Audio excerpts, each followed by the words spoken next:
when it comes to why people believe so strongly, I think a lot of people forget how they were indoctrinated. Not everybody's indoctrinated the same way, and not everybody's indoctrinated successfully.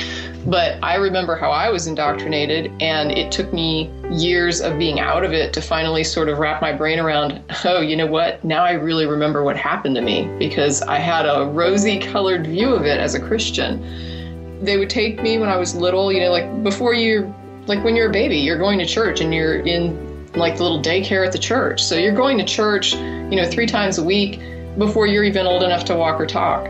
When you start to get a little bit older, they start putting you in Bible class, and you have your teacher that's there on Sundays and Wednesday nights, and then you have the preacher that's up there in the pulpit, like on, Sunday mornings and Sunday nights, and then your parents are at home teaching you this and probably hitting you, like trying to get you to be submissive and obedient and to view the world that way in black and white. It's bad, smack. And it's good, so you're going to do it. And so you have all this going on, and all of these early, before you even get into school, like adults and the whole culture and your parents and all these people that you consider to be teachers and so smart, and they're talking to all these people, surely they know things. So you're so impressed with that as a little child. And of course, when you get into school, it's kind of like what you were already introduced to at the church. And so you've got these teachers that you're supposed to listen to and learn from, and they're just like the teachers at church that you listen to and you learn from. So you've got this setup that is just totally reinforced.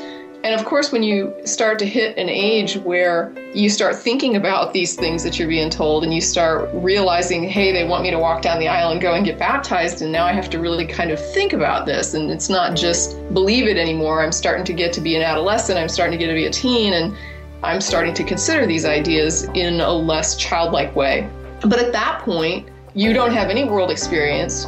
You don't have very much critical thinking going for you. You haven't certainly been raised to think critically. And you have this doctrine of hell that you've always heard.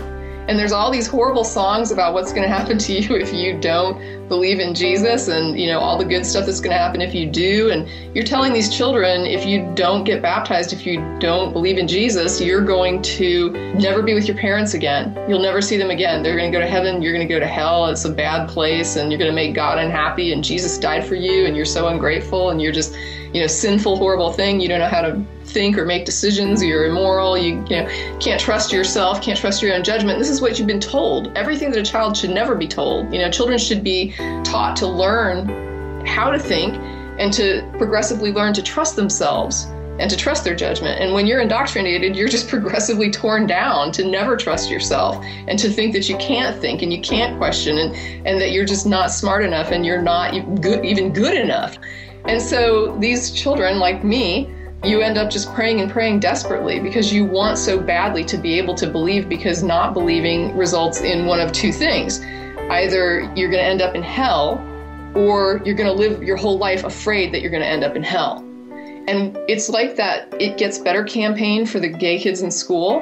When you're a young person like this and you've been indoctrinated in this way, you don't understand that there is a way to not believe and not live in fear. So you're thinking, my entire life will be horrible fear and doubt, just like I'm experiencing right now, if I don't believe. And so you're just on your knees every night, just begging and begging for, please God, if you're there, help me, show me something, give me something to hang my hat on.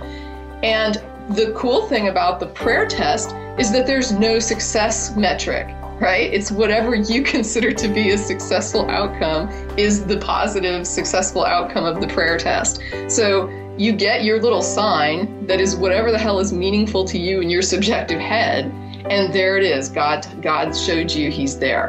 And then, amazingly, all that fear and all that crap just slides away, because now you believe in Jesus, you're going to run and get baptized, and isn't it great? Because now I don't have to be afraid anymore, and now I don't have to be stressed anymore, and now my life can be happy. God's happy with me. I'm so happy I know there's a God, and I'm so relieved, like just the relief. And now I know how much God loves me, and he was there for me, and he helped me.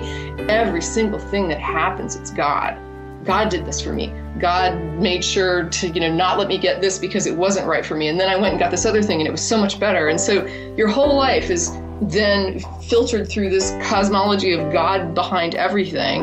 And then you go through that for the remaining years, unless somebody comes along and challenges it sufficiently. And that's huge. I mean, it's huge, because what they're challenging is not just an entire universe that you see as God, but they're also coming at you, trying to take away your security blanket, the thing that made you feel good and not be afraid anymore.